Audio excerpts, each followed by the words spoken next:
we're approaching the month of Ramadan, and it's befitting to have actually someone who comes from a cooking background, the CEO of Le Gros, the one and only Korky. How are you? Good, thank you. How are you? Good, good.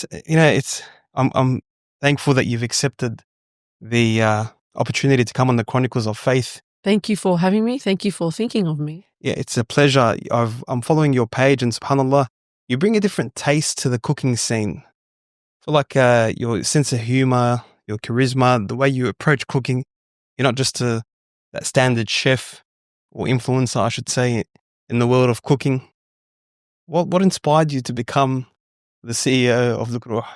What inspired me to become the CEO of Le Gros? Yeah. Or the CEO of my kitchen? Your kitchen, the whole thing, the whole shebang. Just like everyone else, I guess. I was home, bored, stay-at-home mum with the kids, same old thing every day, cleaning, cooking, take them to school, pick them up, look after the little one. And I love cooking. I come from, like my mum she's from a Syrian background. She's Halabiya, so Wow. they're very good at what they do with cooking-wise. And I used to just send like photos of what I've cooked to my cousin or to my friend. And then they started to say, why don't you open an Instagram page and you should post? I was like, no, don't be silly. Who the hell's going to look at me? Who's going to want to look at this salmon with some kuzabara on tom on it? But it's funny, it's like my cousin and my friend saw something in me that I didn't see in me.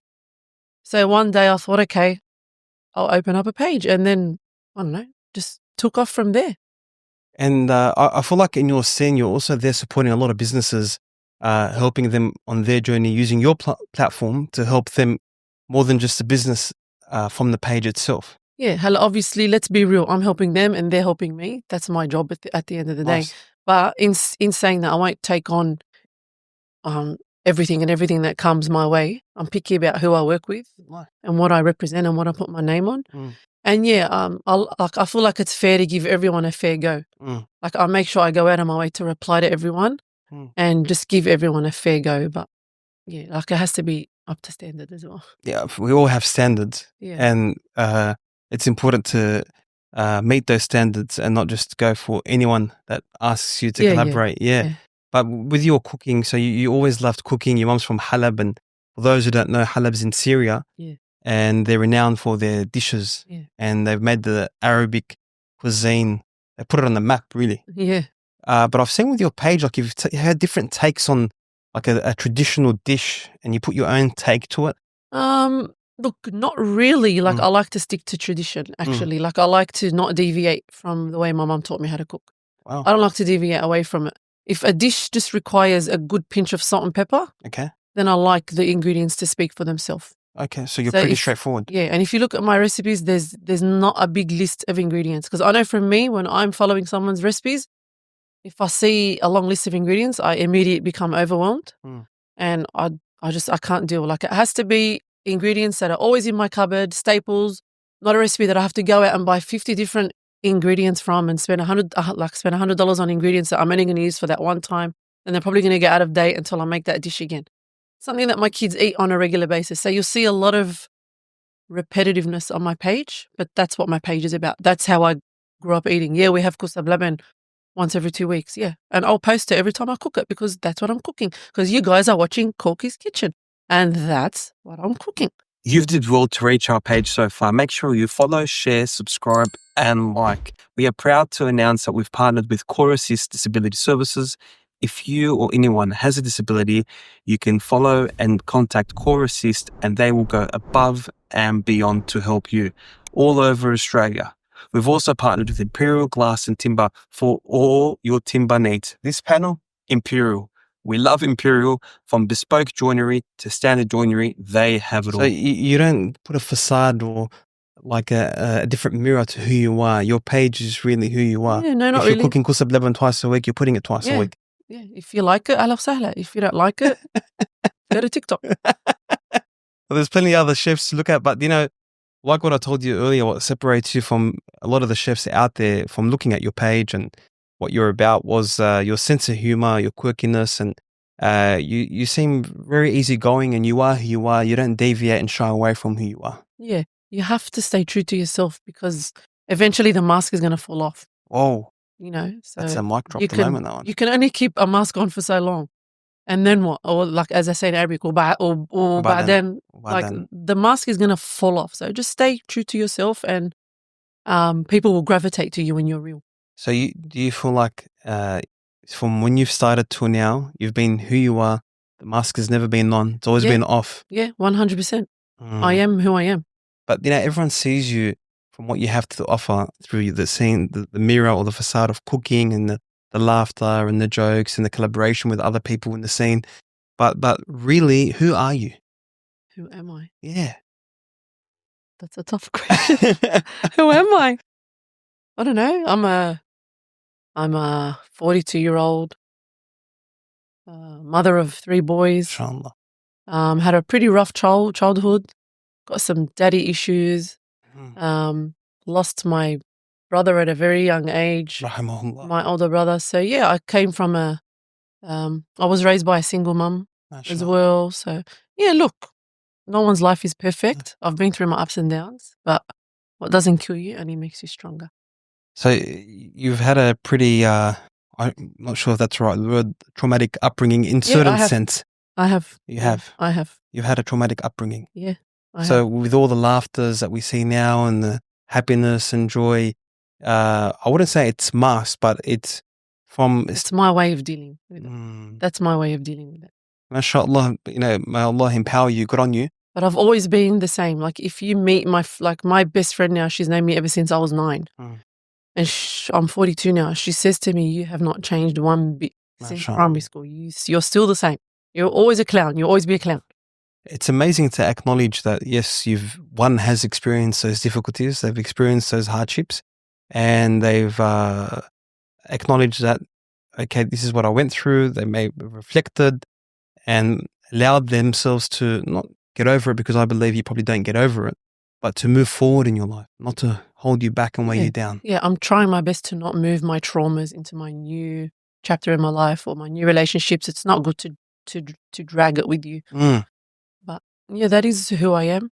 And if we look at your book, how many chapters do you have? Book? Because you just said, no, it's just an analogy. Kitab Hayati? Kitab Hayati, yeah. And I'm sure there is a few chapters, yeah. I'm sure there's more than Satrayan. That's very amazing in that book. Do you know that? Hala, I was singing to you on the way home. Look, subhanallah, this life, as you know, as happy as we are, or at certain times of our life, no matter how much money one has, it's unhappy. At the end of the day, it's not for us, this dunya. Yeah. So it'll perish, it'll end, and Life's our happiness is in the hereafter, inshallah, in Jannah. Yes, inshallah. Wow. So when we talk about yourself, and do you what's one thing that you felt like really made you during your teenage years, or those times where you were growing into a young woman, that defined you to who you are today? I would definitely say my work ethic. Yeah, just being thrown in the deep end and told, deal with it. Nice. Yeah. So you find that you were often thrown in the deep end growing up? Yeah. If I wanted new shoes, if I wanted a new CD or a clip for my hair, whatever, my parents would tell me, go and work and save up, and then you can buy it for yourself. So you've learned. Nothing was ever handed to me on a silver platter. And it's probably like now in the long run, it's helped me like become stronger and more independent and self-sufficient, reliant. So pretty much you've learned throughout your life to rely on yourself. Yeah. And not to rely on others to give you things or help you get somewhere. Yeah, I learned that the hard way, but yeah. Learned it the hard way? Yeah. Yeah. Go through life experiences. What age did you start working?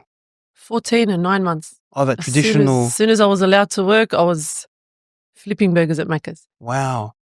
And let's go back to your cooking page, because like I went on there before you came on, and I know Ramadan's coming up. It made me so hungry. There was like, you can know the highlights? Yeah. There was so many highlights of different dishes. And yeah. There's only so much you can add in a 1-minute reel, so people want to see more, but they don't realize that I have to edit everything to 60 seconds. That's right. Yeah. What's your favorite dish to make? Oh, look. I say I'm the queen of pot flips. Wada anab. Yeah. Yeah, probably like wada anab, kusa, shish barak, malfouf, salat, kibbe, all those traditional All vlog the dishes. pot flips. Yeah, the pot flips. Wow. You recently had the what anab where you had Yeah, a I post that interesting all the background. time. Every time I cook what anab, I post a pot flip, and I don't care how many times everyone sees it. Is he going to just keep watching pot flips? You don't shy away of who you are, really, do you? No. If you don't like it, like I said, go somewhere else. Have you what's the nightmare you've had through your career or through your life as a chef online and collaborating? Yeah, like is there any nightmare experiences where you collaborated with someone, you felt it was one thing and then it was a disaster? You went to a restaurant, the food was just horrible. No, look, no. That's no, good. like no. I can't say. I don't know. Everyone's been really good. Everyone tries hard. Everyone works hard. Everyone's respectful. I've been lucky in that sense. Everyone's been amazing. And I have a very good relationship with all my business collaboration, whether it's an ongoing partners or one-offs. We have a very, very good professional but friendly relationship. Beautiful. Yeah. Do you find that with all the other influences out there, like is there any enmity or any type of distastefulness after you collaborate and then you go away and then there's a bit of back and forth, or you don't deal with any of that? All, no. Beautiful. I'm very close to all of them. Good on you. I love all my fellow foodie influencers. I have a few that I'm like, I would call them my sister. Wow. Like we're very close. And this is all from the social scene. Yeah. You never knew them before. No. And we're so close. We're like sisters. So I know people want drama. People want to hear drama, but we're sorry, guys. We're very boring. There's no drama. Like they thrive on it. They're just waiting for one thing, and we just think we're grown women, we're mothers. We don't have time for this stuff, and we don't want to feed the community all that drama and that namima and that she said no. We're very close, and there's what's the word? There's plenty of space for all of us. There is. Allah, there's plenty of space for all of us. Exactly. And yeah, it's important for all of us that we stay united and we get on. Exactly. We'll say this. And especially where like most of us were Islam, we wear hijab. Like it's not nice to show that online if you're like fighting or bitching or bickering. Does it go online? ما حلوة. Has it, like in instances you've seen it be displayed online? Not for you, but with other. Maybe overseas, I've seen a few things and it's so ugly.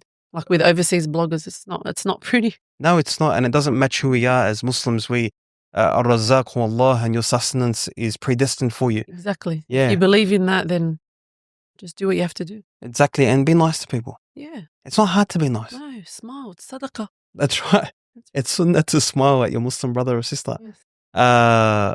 Subhanallah. Look, Ramadan is coming up, and you said that you're into your pot flips. Give me like the quickest way to make what anab. Or give me the quickest strategies. Way is get someone else to roll it for you and get someone else to cook it for you. No, my mum's doing the rolling part because as she gets older, the carpal tunnel and you know the pain in the arms. It is hard, yeah. I can't do my own kusa anymore. I have a lady who calls my kusa, but I still cook it. Okay. But after 15 years of calling kusas, I'm finished. My wrists are gone. Okay. And do you have like a special signature dish? Well, I just named them all before. Okay. Like, the pot flips? Like what anab kusa. I think if anyone says what anab kusa, they automatically think Korky. Okay, so that's... it's because I make it so much. Beautiful. So you'd say those pot flip dishes like what anab and kusa, really, when you look at them, they're Korky. It's like a brand. Yeah. Okay. Yeah. Like a lot of my followers will send me different reels that they see, different takes on the dishes. Like someone did once deconstructed what anab or something like that. And like they'll always send me the reels and say, Korky, we're thinking of you. Korky, what do you think of this? And or they'll tag me in it. So. How heartwarming is it to see the reception from the people that follow you? Yeah, it's beautiful. Like I'll be out shopping and they'll stop me and say hi. They'll take photos. Wow. Give me a hug and kiss. They'll send me lovely messages. Like I just went through something a few months ago, which was like hard. But the love and the support that I had from so many of my followers, from people I've never met in my life, was overwhelming. It was like, it makes it all worth it. Do you feel like you've overcome whatever you went through recently? Yeah. Alhamdulillah. Yeah. Getting there, inshallah. Do you find that in every decade of your life, there's all this learning experience that you probably didn't think you'd experience? Of course. Like I'm 42 now. When I think 10 years ago when I was 32, my life goals, what I wanted, what I used to stress about, what I used to care about, it's all totally changed now. Wow. Yeah, you grow up with with each year that you grow, you just change what you want, your ambitions, What are your ambitions now? Ambitions? Now that you said you've turned 42 and you're entering a different phase, a new chapter, as you said earlier in your life, what if you were to think of it now, what's your like ambitions? Do you mean like me mentally or like a business? Both. So business-wise, I don't really have that much ambition. Like I'm just happy to keep doing what I'm doing and just keep trotting along because it's working for me and I'm paying the bills and I'm good. Alhamdulillah. So mentally wise, just ambitions, just to find peace. I just want peace. Do you find that you've been searching for peace for a while? Yeah. And I'm finally found it. MashaAllah. Feels good to find peace. Yeah. Yeah. I just don't want anyone around me who's going to disturb that peace, who's going to bring me drama. I don't want your 2 cents opinion. If you're going to give me your 2 cents opinion, I'll give you 10 cents and just ask you to leave me alone. Do you find that a lot of people, they have a habit of giving their opinion, but when it comes time to actually doing the work, they run away? Yeah. So it's like now I probably went through one of the hardest few months of my life. I didn't hear a peep from certain people. But then as soon as I make a decision or I choose to do something or say something or buy something, whatever, they're the first ones to put their hands up and give me their 2 cents. Well, where were you when I needed you? Just be quiet, please. It's easy to criticize. Yeah, everyone just needs to look at themselves, take a look at their own backyard, worry about their own family. Stop judging others, worrying about what they're doing, getting into everyone's business. Why are we like that? Just worry about yourself. Just don't worry about other people. And a lot of people say, well, yeah, but you're in the public eye. You owe it to us to tell us everything. You know what?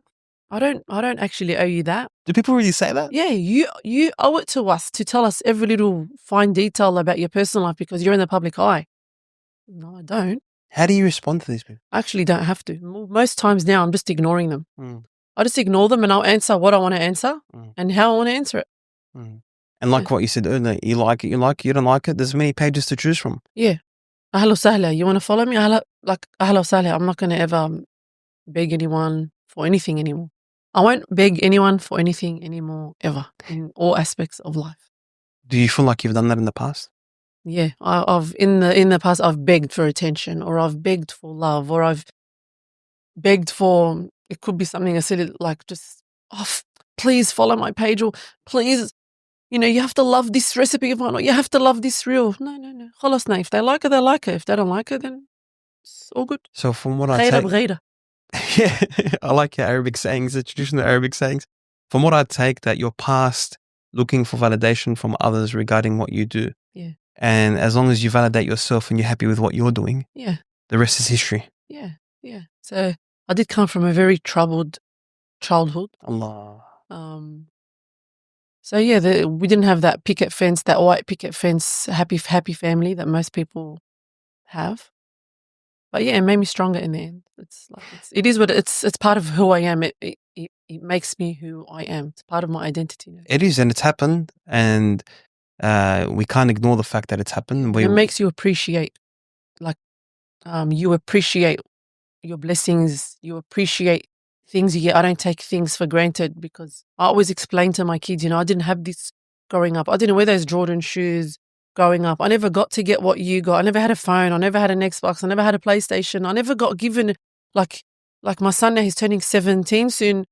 He has the luxury of just going to school, coming back, studying, going to the gym, seeing his cousins or, which is fine. Like he's a kid, like that's what I want for him. And I said to him, did you know when I was 14 and 9 months, I used to do 20-hour shifts on the weekend so that I could get what I'm just buying for you with my eyes closed. Now it's like, oh, I want the shoes. You're here.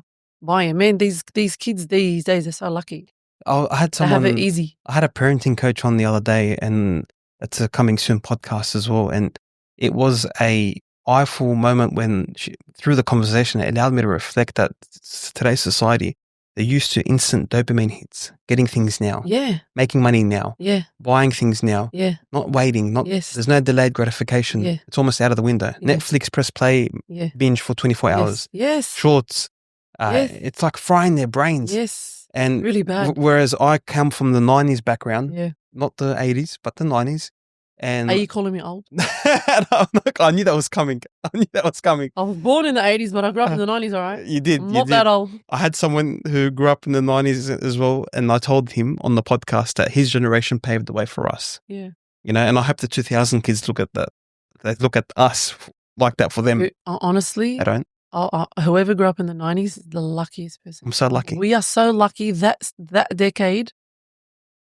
How hard was wireless internet? Internet 80s. So how hard was it to connect to the internet? We used to have to wait like 5 to 10 minutes just to get a connection. Remember when someone would MSN? call? Yeah. And what about before MSN Power Talk? Do you remember Power Talk or not?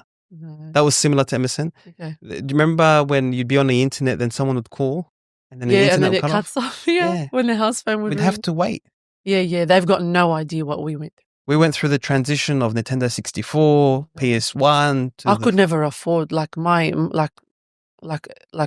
told you, I was raised by a single mum, so things like that didn't come easy for me.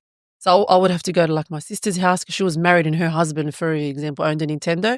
So I'd go there to play it, or I'd go to the neighbors. I've got my uncles to play the Nintendo. Kids these days, they're very privileged. They're very lucky. You said that you were raised by a single mother. Yeah. Was that from your early childhood? Yeah, so by the age of 9, me and my mum were on our own. But I would go to Dad's on the weekend. Yeah. Wow. Yeah. And obviously that had an impact on your life. You were probably in year 4. Yeah, I was in year 4. It was hard because I had to change schools twice. I got bullied in the first school, bullied in the second school, and then I ended up settling in the third school. What would they bully you about? Just some mean kids that would bully me about my appearance or about, because I remember once I got bullied because I was carrying a Ninja Turtles bag. I don't know. That's foolish. A young girl with a Teenage Mutant Ninja Turtles bag. Wow. Someone once in one of the schools I was at, it was a boy. I still remember his name, Alex. If you're watching, Alex, Yawailak. I was trying to walk through to go to my table and he'd keep pushing his chair back and he wouldn't let me through. Yeah. And then, I don't know. Do you feel like some kids are mean. I talk to my kids now all the time. Please don't bully anyone. You don't understand the effects of it. No, definitely. Not pretty. I come from the background of education. I've said it before, and I tackle bullying head on. Yeah. Unacceptable. Zero tolerance. Yeah, it's really bad. And someone will say, oh, they're just kids. And I say, no. Yeah, no. They're not just kids. Yeah. Zero tolerance. Yeah. You can tease and joke and laugh, but when you're bullying someone and emotionally hurting them, it takes a toll. That's really upsetting. Like my youngest had an incident a few weeks ago with one of his friends, and to him it was probably a joke or whatever. And I said to him, it's unacceptable. Like I went crazy at him. Your real friends won't bully you. No. They won't hurt you emotionally. Yeah, so it's my job as his mum to teach him that that's wrong. You don't talk to people like that. So you've got 3 boys, mashallah. Yeah. Do you find that experiencing what you experienced in your life, you were able to learn from that and ensure that your boys didn't go through what you went through? Trying my best. All you can do is try your best. Yeah, trying my best with them. And how old are they? So Nidal turned 17 in a couple of months. Isaac just turned 13 and Adam's turned 7 in 2 weeks. Oh, mashallah. So 3-year gap, then about a 6-year gap, mashallah. A mother of 3 boys.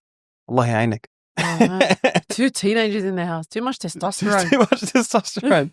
How do you deal with that? Oh, I don't know. I'll just do these ones. I'm just trying to cut a lot of it out. I'll just try to not listen to the things that they say. I didn't hear that. I did not hear you just say that. You're all about keeping it real. Yeah. And how would a mother that raises a young family and of teenagers and a young one, what's your advice for them to managing their cooking or their family and keeping that traditional cuisine, not going for the fast food options often while working? And how does someone manage all that as a mother? It all comes down to organization, getting up early. Sometimes it's even if you just get up that half an hour before, like in the morning, if you just get up just 20 minutes or 30 minutes earlier than what you're supposed to, you could get so much done. It's just being organized, being prepared. Organization, making sure you, like with me, whoever follows me knows, I always sit on the weekend. I go, okay, what do you guys feel like eating? We write a list down. And then so that when I'm going to do my weekly shop, I'm shopping for what I'm cooking Monday, Tuesday, Wednesday, Thursday, and Friday. It's there. I'm not always running out to the shops every day. I'm getting what I need for the week, checking what I have in the house, checking what I can use. Obviously, I come from a Macca's world, so I'm all about using stock first in, first out, rotating. All that is always in my head. Again, it comes down to organization. Like I've got all my pantry stuff in labeled Tupperwares. I know it's cliche. She's got labeled Tupperware, but for me, at a glance, I can just open my pantry. I can see that my burghul is nearly finished. I can see that my chickpeas is nearly finished. I can see that I need salt. It's showing me. It's not rolled bags with elastic bands on them and thrown at the back of the cupboard. So It's saving you money in the long run because you're not buying things you don't need. You're not throwing stuff out. you're not just organized, you're efficient. Yeah. Yeah. So if a lady who's at home and struggling and watching this podcast, Yeah. get organized, Yeah. label. Fix that pantry up, organize your fridge. If you know, like for me, on the days I know I have work, I make sure I'm cooking a dish that day that is going to be easy for me to either place in the oven, something I can prepare from the night before, or the day before I might make a double batch of what I'm cooking. So I've got leftovers. It's just planning ahead. Okay. And if you're not organized, you're going to drown. You're going to get overwhelmed and you're going to drown.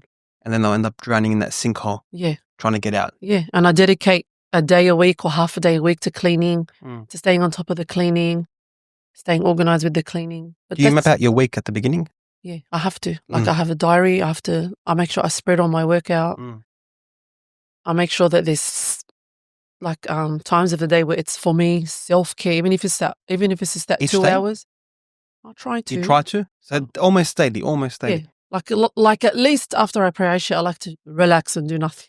How long have you dedicated time for yourself, a certain amount of time, when you can? When did you start prioritizing that? Probably 2 to 3 years ago. I realized I'm tired, I'm demotivated, what am I doing? Why aren't I looking after myself?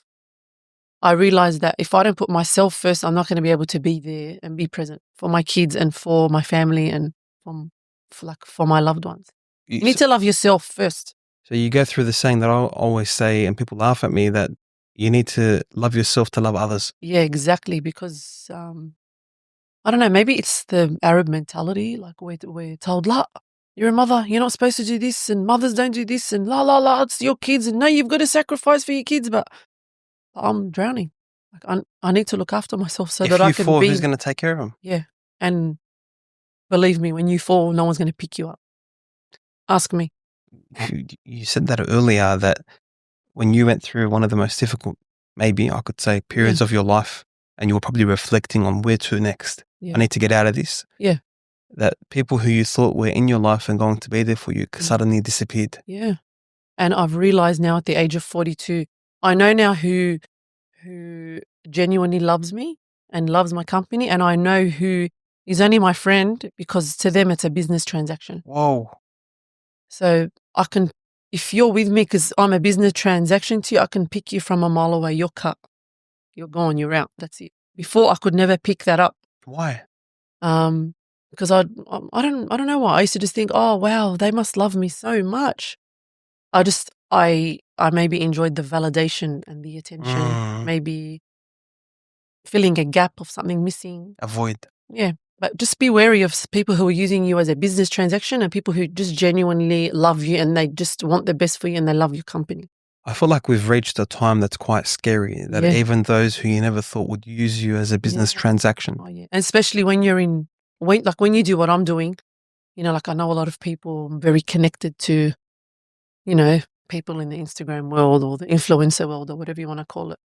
You can pick who's using you for clout or who's just using you. When I started, I used to have a podcast with my two close mates before COVID, but we had to stop during COVID. It was just audio only. We all went our separate ways, subhanAllah, and then I went out on my own now. It's been nearly a year in July. And a good friend of mine, I don't talk to him often. He's very successful. He was so supportive verbally and good on you, keep pushing, keep going. But he told me, people are going to use you for clout. Yeah. I said, no, I just started. I'm building my profile. Yeah. I'm starting from zero. Yeah. I don't ask anyone, please share my page, nothing like that. Yeah. Just put out content and do what I love. Yeah. Yeah. And if it works, it works. If it doesn't, I'll still push and I'll still go. Anyway, he repeated himself, trust me, people are going to use you for clout. Yeah. And 100%. Sometimes I got some DMs and I called him back and I said, someone messaged me. And it's very upsetting. To me, it's pretty hurtful. Like when I know I was being used or I'm being used, it actually hurt me. But now it's like. Do you find you were used quite a lot? No, I wasn't used quite a lot. I mean, in the time that your page exploded, for example. Yeah, probably in the time that my page exploded, it was maybe when I was the Flavour of the month. Yeah, I realized all of a sudden people just wanted to be with me and be seen with me and have photos with me because it's Korky. And yeah, it is quite upsetting, but you live and learn. It's all right. What did you learn from that? I learned how to pick a snake. I learned how to pick a snake. I thought you said pick a steak. Pick a snake. I can pick a steak too. Yeah, you can pick a steak. Pick a snake. So you've had that snake in the grass pop out a few times. You cut your grass. Wow. You cut your grass, the snakes appear. You know that reel? He talks about grass and snakes. Yeah. It's a good one. Wow. And is Send it to you. your grass is cut and you've seen all the snakes? I would say now I've cut the grass. I'm good. Yeah. Look, Inshallah, whoever is in my life now, I've made the right decision. Inshallah. And they deserve to be there because they're good people and I love them and they love me. And you seem like you want the best for yourself and for others around you. yeah, of course. You should. That's what we should want. Who would want someone else's downfall? You have to have a horrible heart to wish bad on someone. And to see their demise, see them fall. Yeah, that's horrible. It is horrible. Yeah. Wow. It's the first time I meet you, subhanAllah, and you've matched what I've seen online, your stories and your page. But I feel like you've had your chapters recently in the last few years. There's been many chapters in your life that have been written. And you seem, I might be wrong, but judging from what you're saying in this podcast so far, that you are really at peace with who you are and what you're doing. Yeah, it took me 42 long years, but I think I'm there. Wow. Yeah. 42 years to feel what you're feeling now. Yeah. What would you tell to those who want closure, in a sense, who support you and love you and watch your page and can't wait for you to release your content, and they're probably out of love, they want to know how you're feeling now? What would you say to them about if they're going through whatever they're going through, what's something they can do to maybe find peace like you? Well, first of all, I'll tell them it's not going to rain forever. That's right. Eventually, the sun's going to come out. Stay true to yourself. Do the right thing. And inshallah, everything will work itself out. Just stay persistent and try to build that courage to put yourself first. It's really, really hard to put yourself first. It's How did you very build scary. It's very scary in the beginning because a lot of people are not going to like it. Wow. They're not going to be happy with it. And they're going to have an opinion and they're not going to be happy that you're putting yourself first. But don't be scared. Build that courage. And I'm doing good. I'm good. I'm in a good place. I'm at peace. And I'm good. Don't worry about me. You'll keep pushing, inshallah. Yeah. I'm a big girl. Yeah. And what's the content like in Ramadan? Oh, Ramadan is going to be, a lot of sponsored content. Oh, yeah? There's so much small businesses that want to collaborate, which is a good thing. I'm trying to not overdo it, but I feel like I want to give everyone a chance as well. I feel bad, so I try to help everyone out. A lot of sponsored content. It's a good thing in a way because a lot of people sometimes want ideas of desserts and what to take when they're going out. Or a lot of people after the first week or two are already sick of cooking. They want to have a night off cooking. They want to look for a buffet, a nice restaurant to go eat. And then that's when I come in. They can go to Korky's page and think, oh, Korky went there. Let's try this place out. But yeah, there'll be a lot of, obviously, what I'm feeding my family every day for iftar. So hopefully whoever watches it live that night will get inspo for what to cook the next day. And I've been doing a lot of prep, so my freezer is overflowing with prep. It's so important to prep.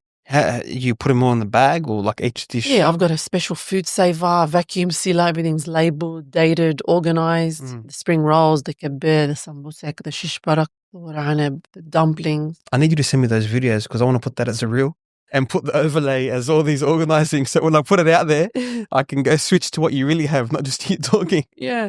And then obviously, I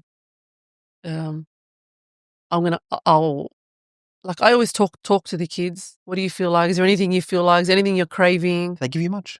Yeah. When they're fasting, they're craving everything, but I'll try to incorporate that. So really, in Ramadan, I like to keep it simple. Obviously, nothing too heavy. Like there's no heavy tabakh. Like something like malfouf, I probably wouldn't eat in Ramadan. It's too heavy. Like those tabakh dishes like bazala riz, fasoliya riz, all that I won't do in Ramadan. It's just like finger food, kibinaya. Always make sure there's a salad on the table. It's because it's good for you. It's replenishing for the body. Something green, fresh juice, water. What about a shurba? Yeah, always a soup. What's your staple soup, your go-to soup? My staple soup, my favorite soup in the whole wide world, and on my page I call it the Don. Everyone knows it's the Don of all soups. It's the adas bhamad. Oh, My mum's recipe, with the silver beet, the potato, the lentils. It's a very common recipe. Everyone makes it, but I make it how my mum makes it. I grew up having it. And because it's a vegetarian soup, you can make a huge pot and just take out what you need every day. Like, it'll stay fresh in the fridge for a week. Or there's a nice Turkish lentil soup that I make, which has been very, very popular over the years. It's really nice. you give your recipes online, the full recipe? Yeah, full recipe. No, nothing hidden. Like there isn't an ingredient that I'll hide because I want to keep the recipe for myself. I feel like you've gone back to your mother, who you seem, obviously we all love our mother, but you've got a special bond with your mother. Yeah. And a lot of your Because it was just me and her from when I was the age of 9. It was just me and her. Wow. My siblings were all married and out of the house. Where there's a big gap. From the age of 9? So between me and the second youngest is 12 years. Wow. That was a mistake. I can relate. You can drink water. Subhanallah, I want to have a sip as well. I never thought that the content that you will put out today about who you really are would go down the path of what you've mentioned, subhanallah. And you've learned how to struggle. You've learned how to do things on your own. You've learned not to depend on others. Yeah. And I think it's extremely important out there for people to rely on themselves. Especially for us girls, for us young girls. Like, my biggest advice to parents raising young girls or like teenage girls following me, get an education. Don't have that mentality, Bukra, you'll get married and your husband will look after you. Like, it's good to have a husband to look after you. Don't get me wrong. But it's also good to have your education there and your career there and your work there, your certificate there, because you don't know when you're going to need to fall back on it. Of course, it's extremely important for both men and women. Yes. And when I say more specifically women, because a man can go do a trade, he can do a number of things. But a woman, we want educated young women in our society. Yeah. We don't want women uneducated. Yeah, it's so we want important. them flourishing in the workplace. It's so important for a woman to flourish in the workplace, to have her diplomas, her certificates, or like, if there's something that you're good at, pursue it, do it, and try to make a living out of it. I have a lot of good mates who are married, and, subhanAllah, they're my close circle. Yeah. And some of them are brothers. What they've all done, they've actually all inspired their wife. They're stay-at-home mums. Yeah. The husbands can afford for the mum to do that. But they've inspired their mum, each person, for the one wife to go do fashion. Yeah. One wife to have a hijabi thing. Yeah. One wife to have a side on top of raising the kids. So important. Yeah, and they push their wives to actually do that rather than that mentality of, no, you're just at home. We don't do that. It's very hard to rely on someone for like finances and a roof over your head and stuff, because sometimes if you're not happy and you need to get out of that relationship, you're stuck. So because you feel like it's you're very dependent important, on that person. For them to get a good education. Alhamdulillah. And have something that they can at least make a living out of. Even if it's like when the kids grow up and go to school, they can go to work, And did you pursue any form of education? Because you started working at 14 and 9 months. Yeah, look, I got all my education through, I did finish year 12, but I started at a very young age at McDonald's. So by the age of 18, I was already a shift manager, like I was managing. Oh, okay. So as soon as I finished year 12, I was managing shifts, and then through McDonald's, I was doing courses. So by the age of 20, I had gotten my advanced diploma in retail management, in business management, which you need to do, I think, 2 years at TAFE to get that. But I got it while working. We would go to Hamburger University. What's Hamburger University? Like for the managers, we used to do. Oh, Hamburger. We used to do like modules that thick on customer service and quality service, cleanliness management. I've done hours and hours of courses on communication, like all that stuff, and I got it all through McDonald's. And you know what? It's helped me a lot. That education has actually helped you. And now, like when they see that on your resume, they go, "Oh, she's had a good training. You're hired." Because they know, like, the training is crazy there. Would you ever open up your own kitchen? Not at this age, to be honest. No. Well, it's tiring. It is. It's tiring. I know from Bash, Bash will want you on the show, Bash. I'm barely getting food up for my own kids and keeping it clean, keeping it stocked and keeping it organized. To open up my own, you need to be there. 24/7. Yeah. And as a mother of young kids, and it's hard for me to be there. And if you're not there, let's face it, it's not going to run when you're not there. You need to be there. There's this myth in the hospitality industry today that someone might be blessed with finances from a certain job, and then he'd go open up a cafe because that's what, it's nice to have a cafe. It's a side business, but they have no idea. No. They've never made a coffee in their life. How long does it take to close down? Yeah, like who are they relying on to run their business? Yeah, I've got about a few mates who have cafes or restaurants and in different areas of Sydney, and all of them have one thing in common: they are there 24/7, 7 days a week. Wow, yeah. Every day. Yeah, you have to be. And when they go away, I've been away with some of them. You have to be. Yeah. All they're talking about is their business. Yeah, as in the cafe. I know from me when I was a store manager, I was 22 years old. I was running a very busy Sydney store. I had over 100 staff. I had 8 managers. Like I was managing people who were older than me. Like I could call them uncle and auntie, but I was their boss. And on my days off, the place would fall apart. I used to have to be there all the time. It was so stressful. Like when I wasn't there, the place would fall apart. It would not run without me. Wow.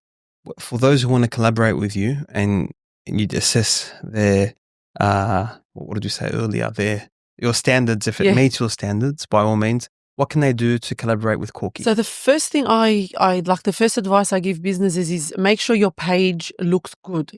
So when I'm going to tag your page, if someone's going to tap on your page and you've only got one post there, or if you don't have a nice logo, have your address, you need to have, something nice in your bio. You need to work on your page first. Don't just open a page and then straight away go to influencers and want to gain 1,000 followers overnight. It's not going to happen.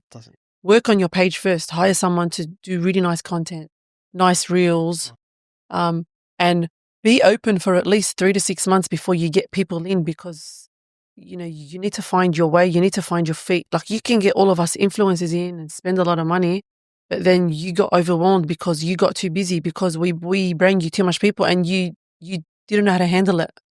It's happened a lot. Is that the effect that you guys really have? And what I mean by you guys, I mean you and your team network friends. We have an audience. So if people see that we were somewhere and it looks great, like it's great when I was there, but then it needs to be consistently great. You can't, like, whatever you serve us, the influencer, you have to be consistent.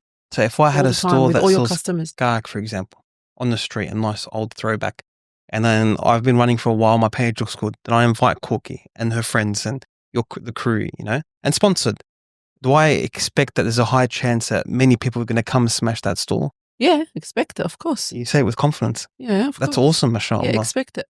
But again, I also say to some businesses, don't expect it straight away.